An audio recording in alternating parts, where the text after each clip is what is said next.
De Tommaso, un'ottima prestazione da parte del Mirandola, soprattutto nel primo tempo. Nel secondo tempo qualcosa ancora da correggere. Sì, diciamo che l'impatto è stato molto positivo, abbiamo fatto un ottimo primo tempo come dovevamo farlo, concentrati, abbiamo lottato su ogni pallina, è chiaro che a lungo andare abbiamo sofferto perché comunque loro sono una squadra di caratura, hanno giocato in A1 l'anno scorso e il ritmo è molto alto e dobbiamo crescere e fare meno errori possibili, ma è un buon inizio. Un'ottima prestazione da parte del nostro estremo difensore, direi.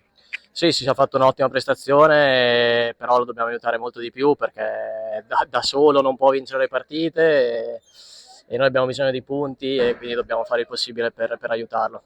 Indubbiamente, la prima partita del campionato sicuramente una partenza buona, non è finita come probabilmente ci aspettavamo o come volevamo, però eh, pronti per la prossima. Il Montecchio, aspettiamo il Montecchio qui prossimo sabato. Assolutamente, tutte le partite sono da combattere dal primo all'ultimo minuto perché tutte le partite per noi sono delle finali in cui dobbiamo cercare di guadagnare punti.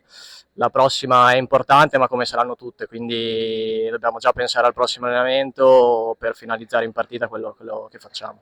Bene, quindi concentrati, in bocca al lupo e alla prossima. Grazie mille. Grazie. Grazie.